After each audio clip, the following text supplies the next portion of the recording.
Pele to comme comment na ba église lelo mona église ya ba loba. Église ya ba Swahili, église ya ba Congo. Donc si église ya ba Congo, mu Swahili ya ye ba hotelemela ye. Ba projet côté de l'église. Donc to ye ba lisu so bit ya église té apport ya église té na mboka. Apport église na mboka ça ma kasi passer flamme. OK. Avant que solo ba makambo ya ba port église na mboka. Autour de la question, on met sur Bossani en haut. Au milieu de ce moment, l'église à Baluba, l'église à Bakongo, l'église. Ce qui passe pour qu'il y ait un kimbangiste. Au moment, plupart Bakongo. Basa Bakongo. Et puis, la limite que ce soit au Congo, au moins, c'est la Mokamina 4 églises. OK. Dans ce moment, l'église, soit bien, soit des églises de réveil. Mais quand on a une église de réveil, et ça s'appelle l'église en coloté. Au moment, Baluba na Baluba. Sauf qu'il neti aux amis Swahili, tous amis Mungala, de moyens athées. OK. Il faut me camber à la Moulouba, à joindre à la Moulouba. Où est-ce que sur l'église en coloté? Et comme il va musique, que les camés va musique 100 kilos. Église est bandit Wanda. Église est bandit me coller en pâté, en pâté côte. Par preuve, au moment où on a la Bible, au moment où on a l'église à Congo, l'église à Baluba, et l'église à Bangala. Donc, basala qui bateau, basala qui n'a pas bicolo différent. Mais basala qui parler à langue, basala qui n'a pas minokwasika, ceux qui ont ça mouyombe, osa koloba na kimongo. On a soka za mongo, azoba na kiluba. On a soka za muluba, azoba na kiswahili. On a soka za muswahili, azoba na kikongo. Donc, basala qui yoka batu, basala ba langue ya ba tribu na bangote. OK.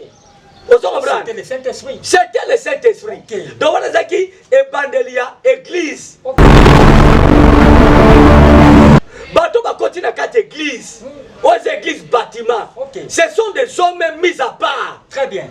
Bateau va si babongoli motema, nkolo poni bango, amemi comme si bango ba mis à part. OK. Bango ba komi ko sangana pona le kumu yankolo. Amen. Et bateau va avoir une importance munene, va avoir un port munene, même pour Namboka. Kolobela, qu'on défende ma valeur, ya batu. Ozomo na bloka de wana. Donc, mboka soke zangi, bato ko na botema, mboka ko tambola na bulu yeke.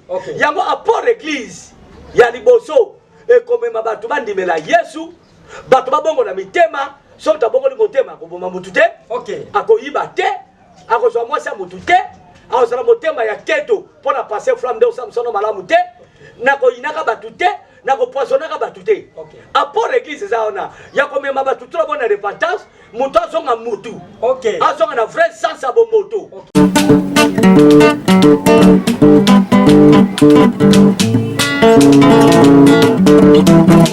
Ciel ouvert, lève-moi nique mon nzambe monani. Loboko na tata ese-moi milikola baninga mina ye. Ciel ouvert, ciel ouvert, ciel ouvert, ciel ouvert, ciel ouvert, ciel ouvert. Ngeko landaka yango, ngeko talaka yango, oh na Vincent Makeba.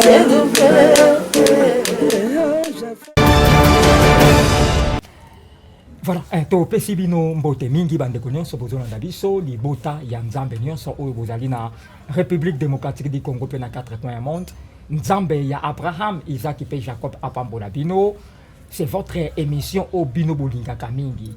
Boyebi Ciel Ouvert TV et la chaîne Oyo et za 100% bon Nzambe et la chaîne Oyo et zo bongolisa bato mitema et la chaîne Oyo vraiment et zo pambola bato et mimi mo pepe vraiment ya sika. Et zo teya évangile na kolokati na chaîne Oyo Ciel Ouvert TV. Toyebisaka bino comme l'habitude bo partageaka ba émission bo laikaka bo jemaka Penzambe ya lola akoyeba na ko pambola bino. Ndeko nyonso yo zolanda biso ko zapete, zala toujours branché dans Ciel Ouvert TV, au kozala jamais déçu. Na micro c'est votre humble journaliste le pasteur Flamme d'Angola. Na caméra tozali na évangéliste Cédric Makela, l'homme valable et sans oublier frère Nabiso Caleb Makela. Le lotozolobela apport il y a église dans un pays ou dans le monde. Parce que ezana batu mingi baza komitungisama. Boloba mais ba telle situation tozomona na mboka likambu boye makambu bezo simba te. Sikoyo importance ya église ezanini. Ne lelo na sepelaki na yamba patriarche Vincent Makela tomeka ko partager na ye na thème otozolobela kele apport ya église na mboka to na monde izanini nde yango mona yambaki ye akoyeba ko développer le biso thème oyo pe le to komona na ba église lelo mona église oyo ya baluba église oyo ya baswahili église oyo ya bakongo donc si église ya bakongo muswahili ayeba otelemela ye ba projet côté na église donc to oyeba liso sur bit ya église te apport ya église te na mboka nde na gauche na ngai na yambi patriarche Vincent Makela oyo vraiment toko partager na ye thème oyo tozolobela sur l'église. Bonjour patriarche Vincent Makela. Bonjour pasteur Flamme d'Angola. Bonjour n'est pas ya l'homme valable évangéliste cerveau électronique moi en tout cas nzambe petit frère Jésus-Christ l'ingénieur nzambe le kono pambola ye. Bonjour n'est pas ya frère Caleb oyo assistant désormais comme assistant. Il y a l'homme valable, et bonjour à tout le monde au besoin d'Abisso de partout, en Afrique, en Asie, en Océanie, en Europe, pourquoi pas en Amérique. Un grand bonjour et pas à moi, Sinangai, mon œuvre d'art, mon cœur, ce qu'a monté Manangela Laka, Bénédicte Makela. Bonjour et pas un grand bonjour et pas moi nanga muka aux États-Unis aye batu ba mingi Sylvie Kigalu OK aux États-Unis bon séjour ouais bon séjour na ya koma kilobi tanga kitika mbamoko boye a melekte directement pas papa na ye OK zarande bongo et bano bazaka reconnaissante vraiment nzambe ale kana pambola ye bonjour à tout le monde la famille nanga Makela et bonjour aussi à toi même pasteur Flamme d'Angola nzambe ale kana pambola. Voilà, merci. Patriarche Vincent Makela nalingi na sambela pona émission lelo avant to banda émission na biso to sambela. O sambela. Oui. OK. To kangi miss na biso yo pe ndeko zota la biso kanga miss na yo. Tendre père to pesio merci. To tiki émission na biso ya mokolo na lelo entre tes saintes mains. Conduis-nous le début à la fin de notre émission au nom puissant de Jésus que nous avons ici prié. Amen. Amen. OK, Patrick Vincent Makela. Église Utawapi. Première question dans Angola. Merci beaucoup, Flamme d'Angola, le pasteur. Et histoire d'église, ils appellent profond, ils appellent Moulaï. Le to ganga hein? Oui, le to ganga malé. OK. Pour comprendre. OK. Et ça m'a très sérieux to koloba awa. Très sérieux to koloba awa. Et là comme ça parce que mission boye bato alinga ngote. Mission qui ko bakisa ko ajouter connaissance 4 na bato parce que Flamme d'Angola na kasi bo remarquer ngo. Oui. Bato na nango mingité. Bato ngi ba mission ba nudité, il y a ba conflit, il y a ba yaba nini yaba querelle nde bato baza kolanda surtout bana nzambe oyo ekopesa bato connaissance bato alingi yango te. Alors église iso l'église oti musika église ebandi na biso te. Église so totali sur la Bible église ebandi badakala mais dans ce testament l'église peut ezalaka OK mais ezalaki na appellation ya église te. Voilà ezalaki ba croyant nanzela ba prophète nanzela banganga nzambe omona nzambe a recommandé mosena ye atonga bâtiment moko boye babenga ngo temple pe bato bazwa ko sambela kuna. OK donc église ebandaki ndenge wana mais n'époque wana Ancien Testament ezali non église te. Ezali ba maison de prière. Tokotanga na Bible na kaso nzamba lengi omona ezali ba maison de prière. Yoko zomona mutoloko la roi Salomon atongeli nzambe ndaku mais bazobenga ngo église te. Ezalaki ndako. Na benga ngo la maison de Dieu. Très bien. Ndako na nzambe. OK. Et na terme mususu bazobenga ngo ba maison ya prière. La maison de prière. Yoko moni Salomon azobondela zoloba soki batuno na libanda bazui accident bazui makama malade ebeti bango binemi na bango bazotungisa bango bakokima na ndako oyo pe tango bakolela bakobondela yo nzambe yoka kuna na likolo pe sala intervention. Ezaki ba église te mais ezalaki ba maison de prière. Ozo comprendre. Mais comme église pe église e bandi na tango yanko na biso esmasia parce que église ya liboso ezana nous Kolos Masia, oyo biso tozana kati na ye. Babengango corps de Christ. Très bien. Église aliboso eza yangwana. Église ya mibale ezali eska oyo nzambe azo vanda na motema ya mutu pour être mutu assemblé dans la vérité. Dans motema ya mutu. OK. Église ya misatu. Parce que biloso bake ne savez-vous pas que vous êtes le temple de Dieu. Voilà. Et que l'esprit de Christ habite en vous. Et puis, que si quelqu'un détruit le temple de Dieu, Dieu le détruira. Ok. Église penate, mais dans le Nouveau Testament, tu as coloré un combo église. Mais normalement, nous avons mutu, ezali tempelo, yankolo. Ndenge benga maka dans le Testament. Mais le cas de ce qu'il ne akotaka, avandi nakati. Donc, motema mutu est comme église yanzab. Alors, troisième église, c'est important, et ça église autobengaka, église bâtiment. Et ça li bâtiment, mais batongi yango pona lokumu yankolo. Batongi yango pe basali yango au nom du puissant du Seigneur Jésus-Christ. Batbazako ya, bazako sangana wana pona ko invoquer comme nzambe, ko bondela nzambe. Bateyama, pe bazala assidu, bazala édifié, pour te bavanda kanankolo, église mosusu, oh eza très important, ezali yangwana. L'église ne somi satu. Eza l'importance lango, pe sala kamisa nango, pasteur Flamme d'Angola.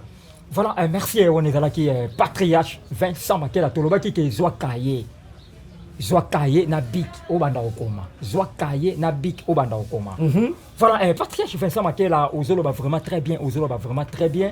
Batoubazola d'ailleurs avec beaucoup d'attention. Question n'engeza boye. Tous en entend il y a grâce à Saint-Esprit.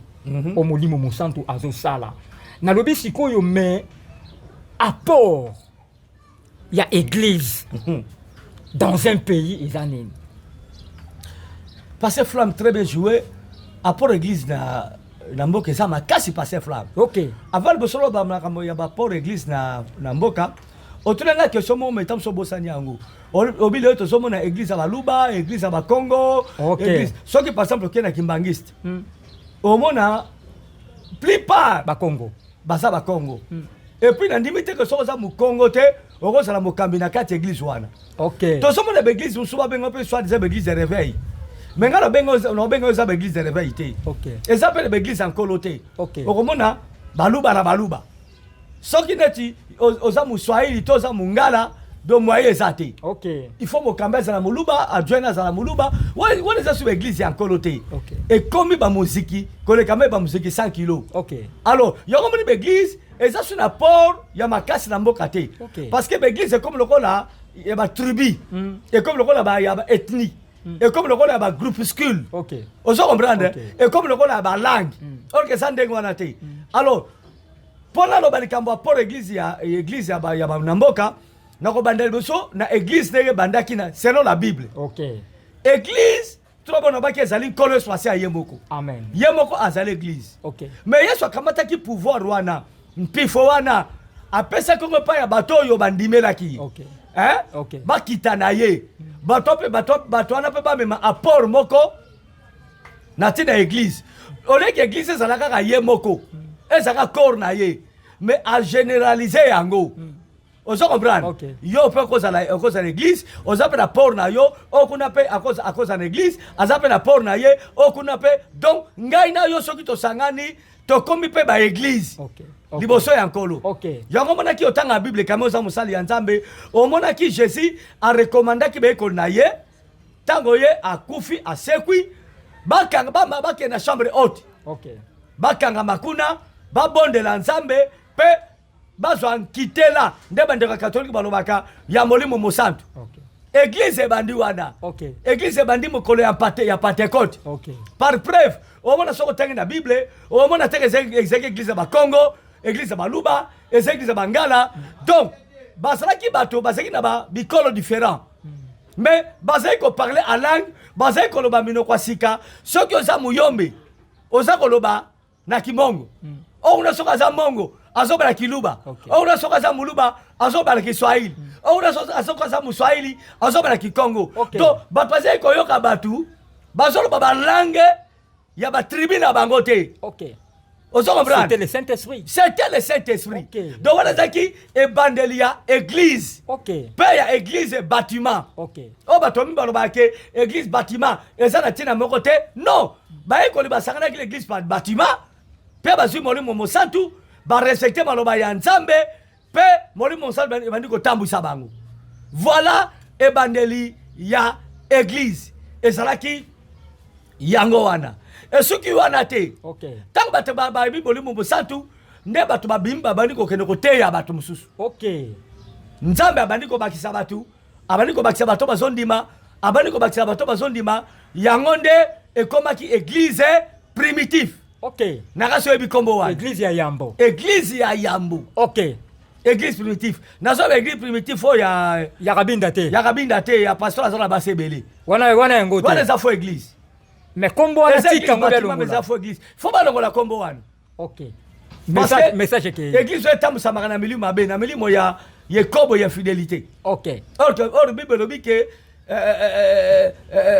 mwasi na mwasi azala mbali na ye, mobana mbala azala mwasi na ye. Donc église primitive et nakati église wana mutu azalaki premier pasteur po akamba yango amema batu na bunzambe ezalaki apôtre Pierre.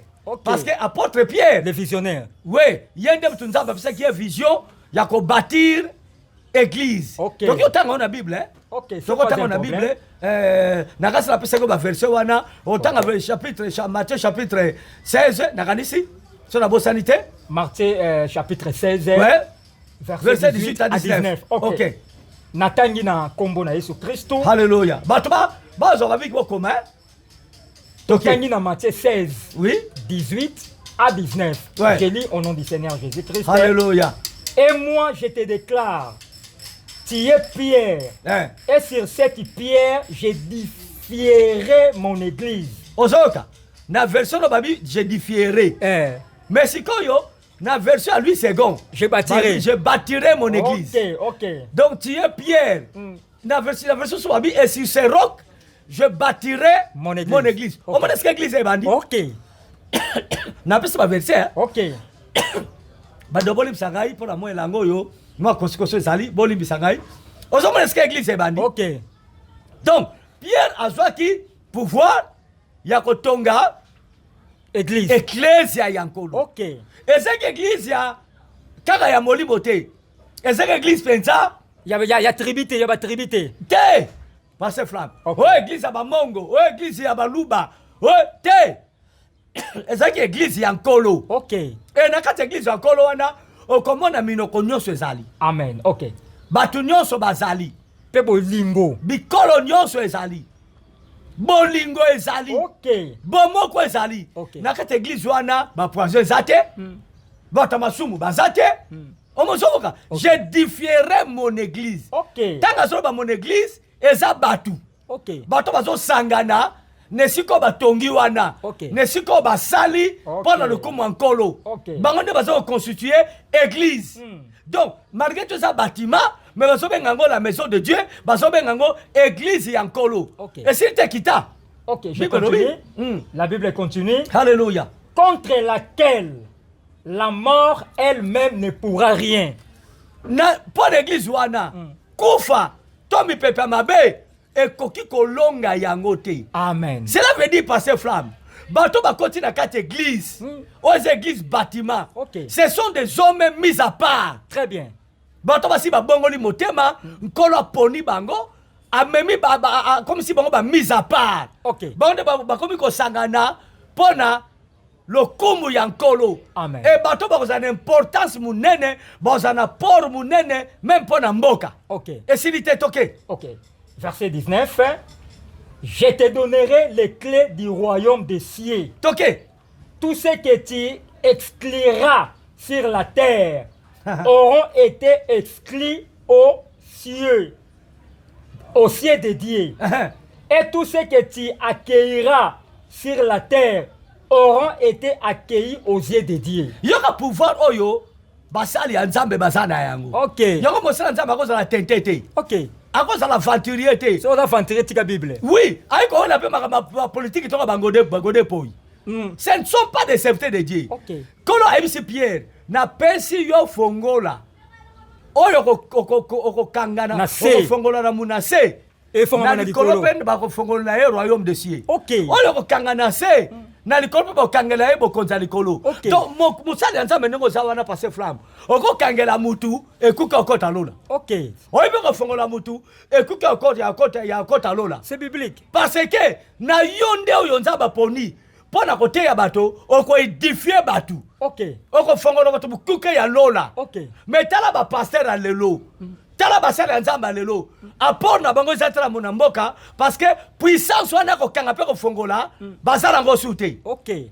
Mosala nzambe azowela biloko mukili na muta mukili. Ok. Muto aki ko édifier ye, ai ko teya ye po fongola bikuka lola, ya azowela ne makambu ya mukili. Lokola godem po ineka zai ko wela na Chantini Ngobi. Osomona akomisi ye crédit. Donc moyen aya côté na ezate, aya na ngambu na ezate. Moyen ezate. Po mutu asomona ke tokokani. Tokokani. Mais le père a faux pasteur. Oui, aza faux par rapport à misala na ye. C'est les hommes ça va vers ça. OK. Osomona église esike uti. Église euti wana. Liboso baso benga ngo église te. Baso benga kaka la maison de prière. Bazeka benga ngo temple de Dieu. Okay. Bazeka benga ngo lieu de prière. Okay. Mais tango Yesu pasi aye, apesi biso bokonzi et comme ecclesia, et comme église. L'église cela veut dire mise à part. Okay. Batonza bati pembeni. Okay. Bato baboye kobo, baboye masumu, en bref no bakake, baboye mokili. OK. Pona lukumu ankolo. Okay. Metala lelo, l'église lelo, apport ekoza la tela na mboka parce que biso na bato mokili tokokani. Ndenge moko. Tozo sanga misala moko. Yango na port na biso zomona te, emona te. Or, église eza na port munene, eza na port munene pona mboka. Voilà. Église ekobondela pona mboka. OK. Pe mboka nzamba pamboli yango. OK. Ekobondela pona mboka. Nde tozobondela ba Rwanda wana. Tobondeli pona solo pe nzamba alongisi biso. Pona Bible salama. Soki bana Israël bazobundisa bango pe bazolonga bango bakokende pa banganga nzambe. OK. Banganga nzambe bakobondela nzambe pe bana nzambe kozwelonga. OK. Mais ce que zo salama te pona nini? Église ebungisi bo continue yango passer flamme. OK. Merci patriarche Vincent Makela pour notre intervention na yo. Nakasi l'homme valable ya zoni Samutu. OK, OK, c'est profond, c'est profond. Patriarche Vincent Makela. Nalobi tozomona apport ya église na mboka te e mona na te. Siko question na ngeza boye. Nalobi pesa biso différence entre une église na un pays. Pesa biso no différence potokota na makambo susu. Église tout d'abord nepsi ngwati. OK. Église ezolo ngolo ka bato yo nzambe azwi bango. Atie bango pembeni. OK. Baki kozala ba congolais. Ozo comprendre? OK. Baza ba congolais mais ce sont des chrétiens. Très bien. Ba congolais chrétiens. OK. Donc ça bati bango mise à part. Yango mona ka même ata na musique. Osomona? Oui, oui. Musique ko ba lor moko ba betaka mwana nanga ba Serge ba betaka ndaba tumususo tokotanga ba kombote et que c'est na musique ko ba wera ba faire ba betaka. OK. Omi pona nini? Pona nini? Parce que bango bazondima na ke biso to sa ba mise à part. OK. Toko betaka te to ye awa zebuka et ko salamate. Nous chantons pour l'honneur et la gloire de Dieu parce que nous sommes des mises à part. Amen. OK. Chéri nangai salaboye. Oh chéri, tombola lokolo, singana leka, chéri. Ça. Non. Ils sont là pour chanter pour la gloire de Dieu. OK. Ngana lingi Yesu. Amen. Ngana lingi Molimo Santu. Memba ngai na likolo. Omoni banzembo wana. Ozo comprendre? OK. Yango wana omoni même ata banzembo ya Nzambe soko tali rythme na yango. Otali orchestration. Otali ba thème.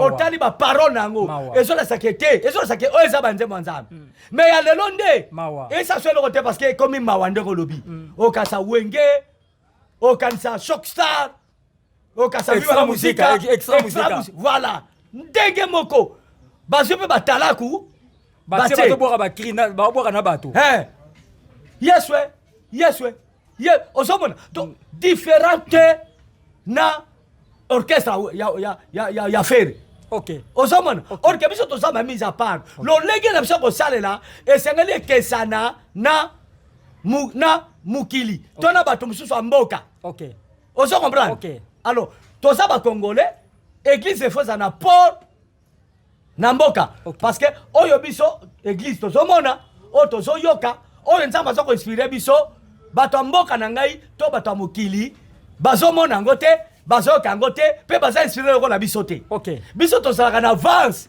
ya bamakambo parce que molimo nde ezolobela biso mais bango molimo elobelaka bango te bazotambusa maselo na chair mais ngai nayo totambusa maselo l'esprit tala différence yango voilà bandeko nyonso boolanda émission oyo vraiment les émissions moko très important landa yango avec beaucoup d'attention avec beaucoup de sagesse nzamba opambola yo parce que la révélation ezobima makasi awa voilà Patrice Vincent Makela nalobi boye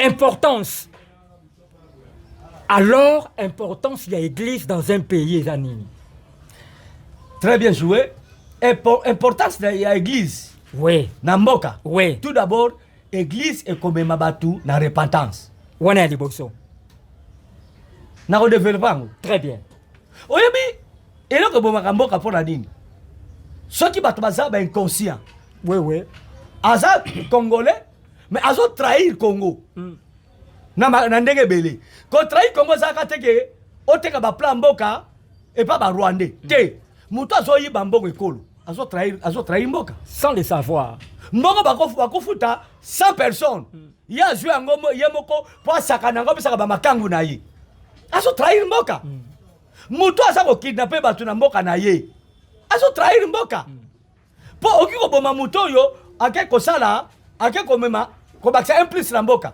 nde babomi Chérubin okende c'est un intellectuel to perdre valeur boko na kati ya mboka yango monaka moto oyo abongoli motema te ayi koboma bamema ta bavaleur ya mboka na ye tala Lumumba lo bakomi okumise na kombo ata tokumise na kombo me mayele na ye bainspiration azalaki yango mpo na mboka asala nini akenda nango toperdra makambo ebele toboma bampolo toboma tonéglige bato lokola bapresident lokola bapresident modèle lokola bakasavubu ozomona bachebeya moto azalaki kolobela kodefendre bavaleur ya batu ozomona biloko ndenge wana donc mboka soki ezangi bato akobongola motema mboka ekotambola na bulu yeke yango apport église ya liboso ekomema bato bandimela yesu bato babongola mitema soki tabongoli motema akoboma mutu te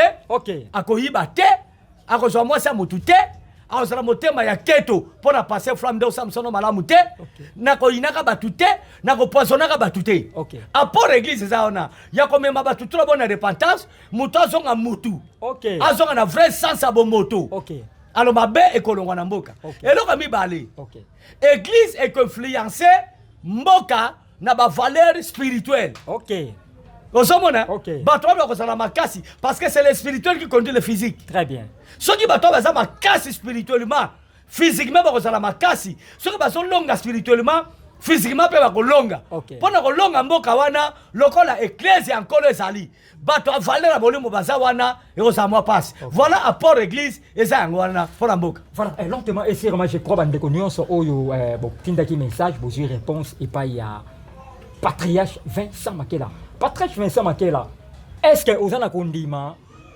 valeur ya église oyo a perdra na bamboka ekoyi mpe kozonga bon église pene perdra valeur te église perdra valeur te mais bâtiment mosusu bato bazosambela soit nde baéglise nde ezoperdre valeur papa flamme yesu alobaki yango mingi bakwa na kombo na ngai bakoteya nga mpe naza krist mais bakosala bamakambo bano lembisa bato bakosala bamakambo yo babano bungisa bato soki l'église mso comme mal réputé mais l'église mso eza pe na ba réputation malamu ezali église eko perdre valeur nango te parce que nkola lobi yango likolo ya libanga oyo na kotonga église na ngai même mipepe mabe ya kufa mipepe mabe ya makamabe ekoki jamais kobuka yango ekoki jamais kokwesa yango église ankolo ebukanaka te église ankolo ekweyaka te malgré bato basali baéglise na kombo ya nkolo mais eza pena baéglise te mais église ya nkolo ya bien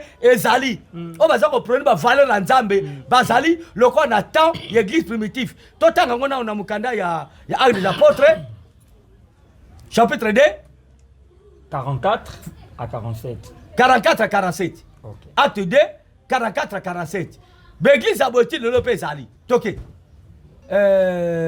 soki baki kolukela biso yango ekosala malamu lo valable nayebi te so bopesa biso bible ya Louis II vraiment ekosala bongo malamu totanga yango na vraie version ya français oyo bato presque mingi basosolaka ekosala bongo malamu en tout cas bandeko benisaka biso mpona mwa temps oyo tozwi parce que tokolobaka lokola batyaku te il faut nalakisa bilongo na bible ekosala malamu mpe ekodifie bato ebele naye te soki oza prêt mpona kotangela biso ngo na acte chapitre 2 ok oui nazwi ka toujours Louis II oui acte 2 44 à 47 à 47 oui natangi na kombo na Yesu alléluia tous ceux qui croyaient étaient dans les mêmes lieux oyoki bato oyo nyonso bandimaki nani Jésus bazalaki bisika moko donc ezotalisa ke église ya nzambe ekozala divise te o ngai voici l'homme na bimi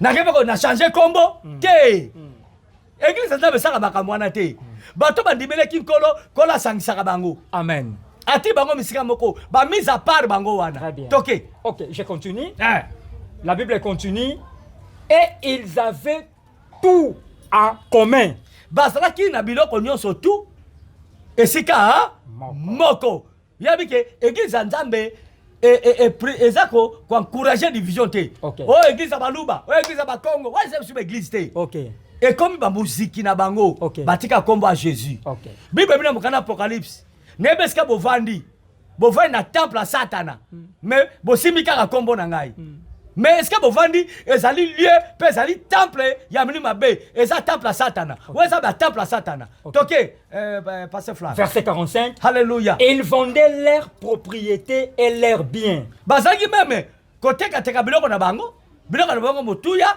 toke et ils en partageaient les produits entre tous bazalaki kokabola biloko na bango pe misolo na bato nyonso parce que bazalaki na bomoko toke selon les besoins de chacun. Nenge posa ya mutu na mutu ezalaki parce que moi na nzambe mosali ya nzambe à cause de l'égoïste te kaka ye moko s'enrichir bansoza ba pauvre non toke verset 46 alléluia ils étaient chaque jour tous ensemble assidus au temple bazalaki bango nyonso esika moko bavandaki wapi na tempelo OK donc bazalaki bango esika moko bazalaki assidu affermi na libanda temple te mais na kati ya tempelo ezalaki tempelo bâtiment ezalaki tempelo bâtiment mokoma na baobenga yango église ezalaki bâtiment baobenga yango église alors mutu nyonso alobaka ke église bâtiment eza na ntina te disqualifie ye aza mosali ya satana pa yebi eloko te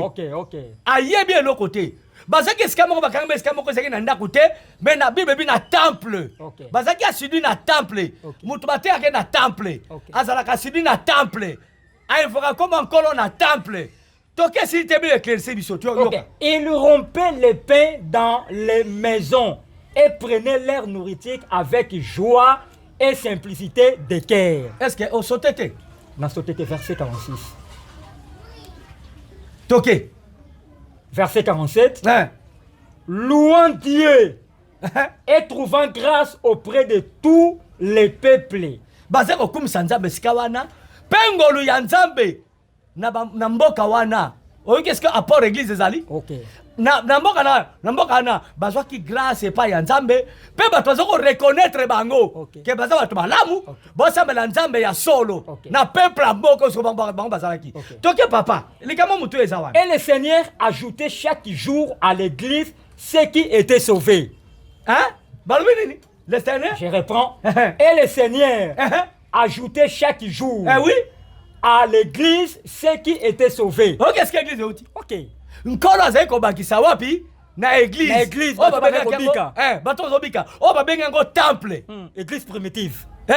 Omoni awa skobi ozuba ke kola zo bakisa na temple wana o ezali église. OK. Bato bazoko bikisama. OK. Ozo comprendre? OK. Donc église bato ba fréquenta yango, bato basiba sa nini? Babika. OK. Babima na mukili. Bakoma bana nzambe akiko sala mabete akoyiba te metosomono mukonzi oya asambelaka. Metana azo pomola mbongo ya mboka. Okay. Mokonzo asambelaka metana azo futa batute. Okay. Mokonzo basambelaka te. Okay. Et puis na ko sa batu boye. Ba konzi mingi tozana bango na bi na monde ate na Congo kate na monde ate plus para ba konzi na biso bazalaka ba franc-maçon. Okay. Bazala kate ya ba temple ya mabe. Okay. Mutako sa yote. Okay. Alors kola zoko bakisa mikolo nyonso bato bazobitsa mana kati ya église ozaki temple. OK. Voilà. Voilà, Patrick Vincent, nous sommes limités par les temps. Alléluia. Nous sommes limités par les temps. Bazo souffler déjà que totikali na 2 minutes pour nous clôturer émission nous sommes kona lelo. Voilà. Patrick Vincent Makela elo comme lamu et umela kate. Na sengi na bandeko deuxième édition ya émission oyo ekoya la fois prochaine. Patrick ça la synthèse na onyon so yolobi pour nous clôturer. Synthèse na kosala esala mukanda acte Tangelangai, acte chapitre 3, verset 1 pamba. Na kote yangote. Mais Bible ekageloba. Omo na ndenge ni bayekoli. Bazaki acte 3 verset 1 pamba. Acte 3 verset 1. Yoka. Je lis. Alléluia. Pierre et Jean montaient ensemble au temple à l'heure de la prière. C'était la 9e heure. Siliwana. Petelo na Yohani baza okene mikolo so wapi na tempelo. OK. Oyo kolo abega kiango église. Ezeki ba temple, ezeki ba maison, maison de prière. Ba maison de prière. Ezeki ba bâtiment. OK. Mais tala ba salimi nganzame l'église, pardon na ba YouTube, ba terre bato, bâtiment za na tina te, non appelle chef fonga lo bango. Église bâtiment eza na tina te, mais Bible zo lo belango. Mais Bible zo lo belango. Siko na tuna ka ya bongo la ka motema wapi? Donc vana ka bonandaku tona gambela bateye akomi oya koma non azo fréquenter l'église. OK. Donc l'église zo le boso sana no bâtiment mais oyo bato ba biki bazo yanga na kati. Très bien. Bato bongo li motema nde bakomi ko benga ngo église. Na clair hein? Oui clair. OK. Nazo ko na sa pele pa bato. Bon décourager te na okende l'église. L'église a solo ezali. OK. Ba pasteur pas solo bazali. Ngayo nazo kabla no mission oyo nazali moko ba pasteur oya bongo le motema et je suis dans le véritable. Le véritable c'est Christ.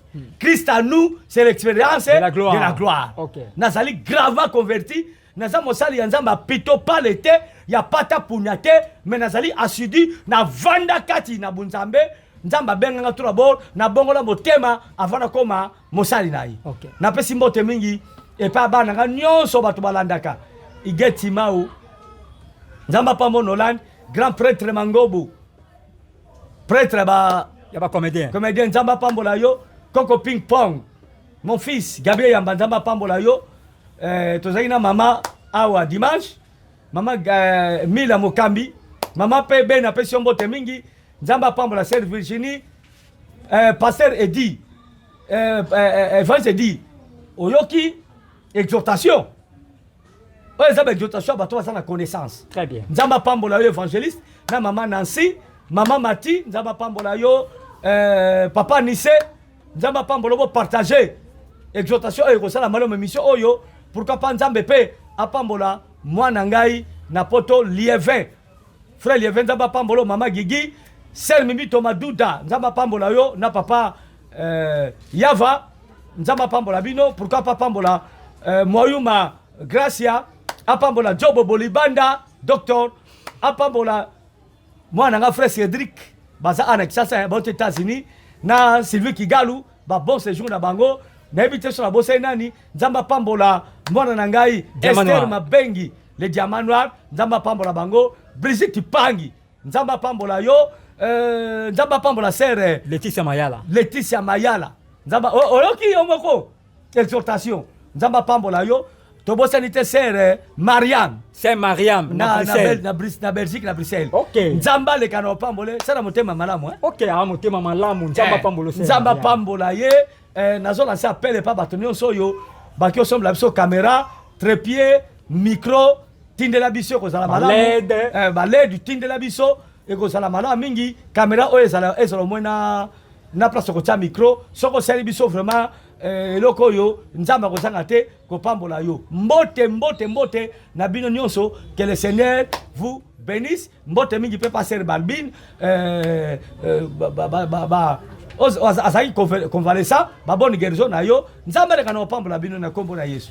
Voilà, on est là qui patriarche Vincent Makela Ndeto yambaki na émission ya mokona lelo na micro. Mbote mingi pa ya mwana ngai frère Flori na France frère Flori nzamba zala na yo nakaso zala gato zala kino awa ozongi na France nzamba le kana opambola yo na kombo na Yesu. OK, on est là qui patriarche Vincent Makela na micro ezalaki ya bino pasteur Flamme d'Angola na caméra tozalaki na évangéliste Cédric Makela l'homme valable na pesi mbote na Mayatomo Mayamoto le grand japonais na Paris mon habillé na pesi mbote na héritier Kasongo mokonzi à Bruxelles boss Didier Simisi les Lions na Bruxelles et sans oublier Azil Moutale na pesi mbote na Belfé Makela na pesi mbote na prophétesse Sephora Makela Azola Nangai. Je salue mon cœur que j'aime beaucoup, maman Joëlla Flageau, maman de mon bébé Miradi, le bébé de papa Flamme, bébé Miradi, que je salue à passant. Na pesimbote na maître Julio Consolata, maître Daniel Tumba, mon avocat Cambès, et sans oublier honorable Larissi. Honorable Larissi, Azamo Lobedi Yabana, Yafuna, honorable Idi Amen, toujours Molobedi Yabana Funa. Na pesimbote na Sœur Divine Losambo, Nzamba Pambola yo, Père Condé de Paris, Maman Bijou Condé de Paris, prophète chancelier Lema Charles.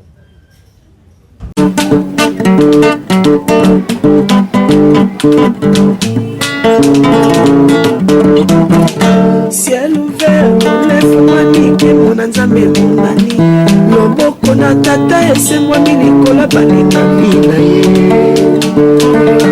Ciel ouvert,